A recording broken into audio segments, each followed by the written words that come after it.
bisa jadi ya karena efek eksternal. Kita nggak tahu ya, kita nggak menuduh bahwa papa ini memakai atau tidak ya.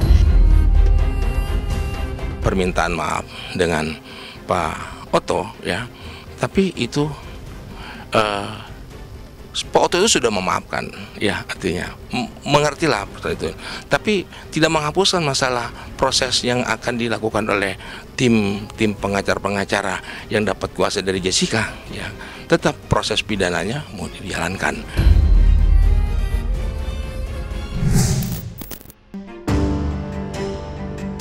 Belakangan nama Edi Darmawan ramai menjadi perbincangan.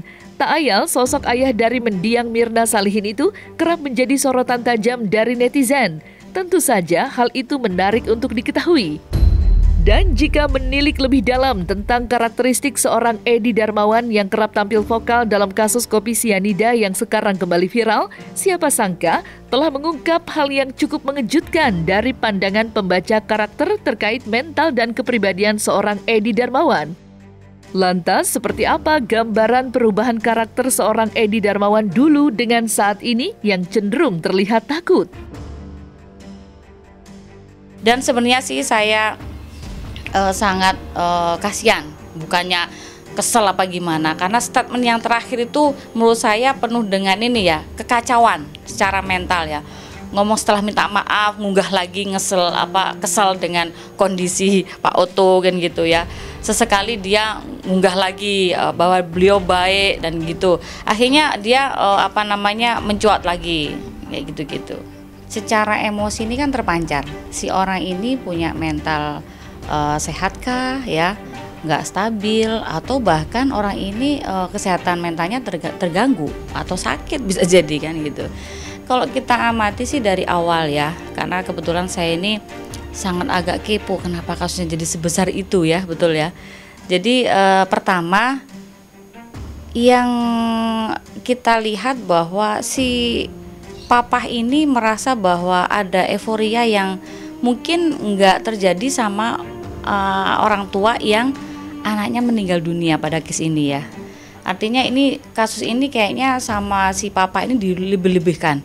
Artinya mungkin nggak tahu entah euforianya menutupi kesalahan satu mungkin ya, kita nggak tahu. Tapi saya lihat di situ, ataukah ini kesenangan? Wah, ternyata kasus anakku bisa dibongkar dan ketahuan nih orangnya.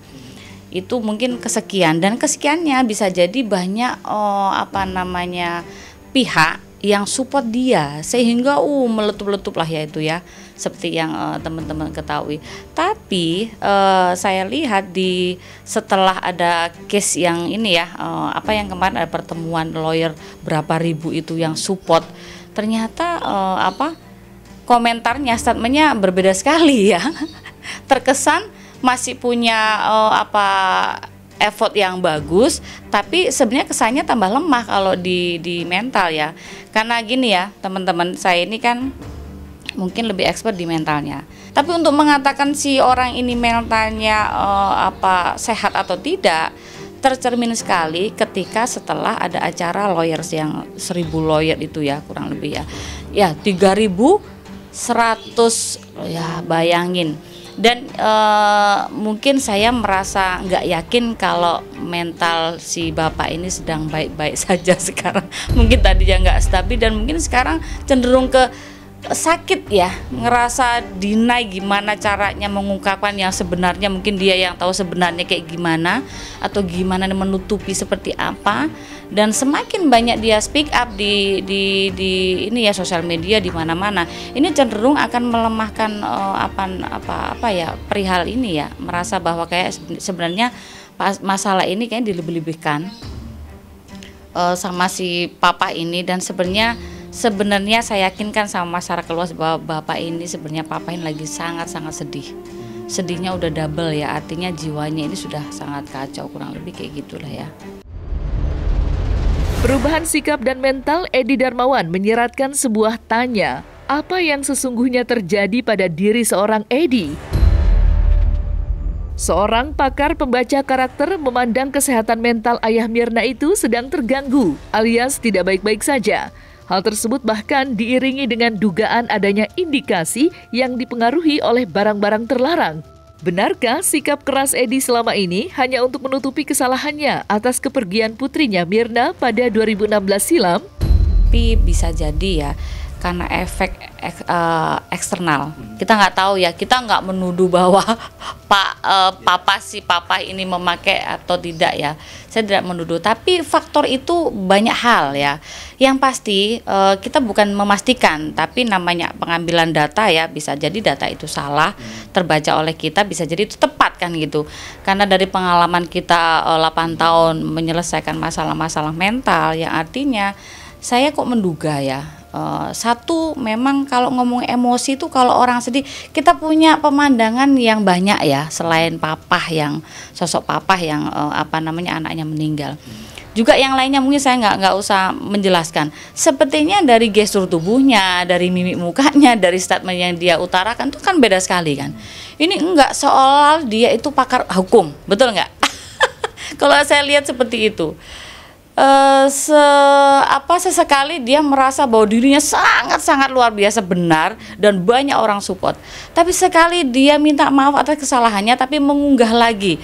Ini kan sebenarnya umpama mental diibaratkan kan naik turun ya, nggak stabil lah bahasanya. Bisa jadi si papa ini sudah mengalami kekacauan mungkin ya, mentalnya mungkin lemah sebelum si Mirna itu meninggal. Saya melihat seperti itu, karena waktu itu meletupnya luar biasa ya, antara sedih dan yang pasti bukan gembira enggak ya, antara sedih kecewa itu kurang nampak yang mana gitu. Artinya dia gugup dengan gimana caranya selesai atau cara menutupi atau bagaimana lah. Artinya itu nggak jelas di papa. Artinya mungkin bisa jadi ya, si mental ini sudah mulai nggak stabil gitu. Ketika Mirna meninggal, alhasil satu kekacauan itu di mentalnya udah berkecamuk tuh. Antara sudah mentalnya lemah, akhirnya dia punya yang namanya mental block. Akarnya sudah nggak diabaikan, akarnya ini sudah nggak jelas. Antara dia kecewa anaknya meninggal, antara sedih anaknya meninggal, atau ada salah satu case yang sebenarnya itu ditutup oleh dia. Kurang lebih seperti itu. Terlepas dari kesehatan mental Edi Darmawan yang menjadi sorotan, baru-baru ini tim kuasa hukum Jessica juga sempat menyoroti pernyataan Edi saat muncul di vlog Karni Ilyas dengan memamerkan salah satu barang bukti yang selama dalam persidangan sengaja tidak dihadirkan. Dari situlah tim kuasa hukum Jessica menilai apa yang dilakukan Edi merupakan sebuah kesalahan fatal jika tidak mau dikatakan penuh dengan kejanggalan. Terlebih selama proses persidangan, dugaan kejanggalan kian kencang dihembuskan sejumlah kalangan. Lantas, langkah hukum apa yang akan ditempuh oleh Otto Hasibuan dan timnya untuk Edi Darmawan? Benarkah Edi akan terancam dipenjarakan atas dugaan menghilangkan barang bukti persidangan? Sehubungan dengan adanya permintaan maaf dengan Pak Otto ya, tapi itu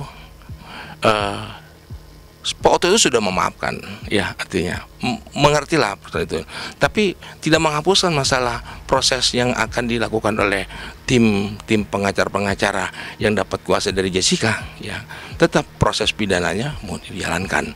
Itulah, jadi saya rasa buat saya hal yang biasa kalau Pak Edi Salinto minta maaf ya, tetapi proses hukum tetap berjalan itu. Ya, jadi memang ada pernyataannya beliau ya pada saat dia podcast di Karni Ilyas ya, memberikan satu CCTV ya yang ada tangannya seperti itu. Nah, pertanyaan saya, kenapa itu tidak diberikan pada saat penyerahan barang bukti dan tersangka? Ya, kenapa? Karena itu bisa diperiksa, bisa diteliti dalam persidangan itu, dan kami juga punya ahli digital forensik dan jaksa juga punya digital forensiknya, yang mana digital forensik itu adalah MNU ya dengan Christopher ya menayangkan dalam persidangan. Di persidangan itu ya kami sebagai kuasa hukum menghadirkan saksi dari kami itu si Rismon. Nah, Rismon sudah mengatakan ini rekayasa. Nah, ditambah lagi dengan adanya CCTV yang disimpan oleh dia, ya Dan itu baru diberikan pada saat dia di podcast di Karni Elias. Loh, kenapa nggak diserahkan? Berarti dia membunyikan barang bukti. Ya, itu yang akan kita lakukan upaya hukumnya untuk melaporkan Edi Salihin. Ini sangat disayangkan. Saya berharap begini.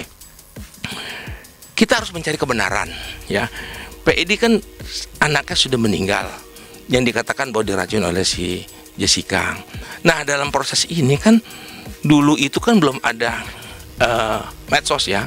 Nah, sekarang itu netizen sudah melihat, dan melihat itu tidak ada rekayasa. Kenapa tidak ada rekayasa? Ya kan? Dan itu diperlihatkan dari satu persatu persidangan. Nah, netizen mengatakan, wah, ini nggak benar gitu. Makanya lebih baik Pak Edi itu bergabung lah, artinya menemuin kami lah, menemuin Bang Otto, ya kan? Mari kita cari, ya kan?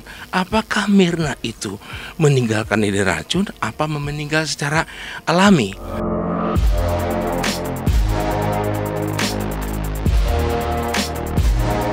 Nah, selesai sudah Cumi Lovers. Saksikan terus Cumi Camp In Depth, kabar lengkap, mendalam, dan akurat dari narasumber terpercaya. Dan jangan lupa untuk like, subscribe, dan juga share channel YouTube Cumi Cumi.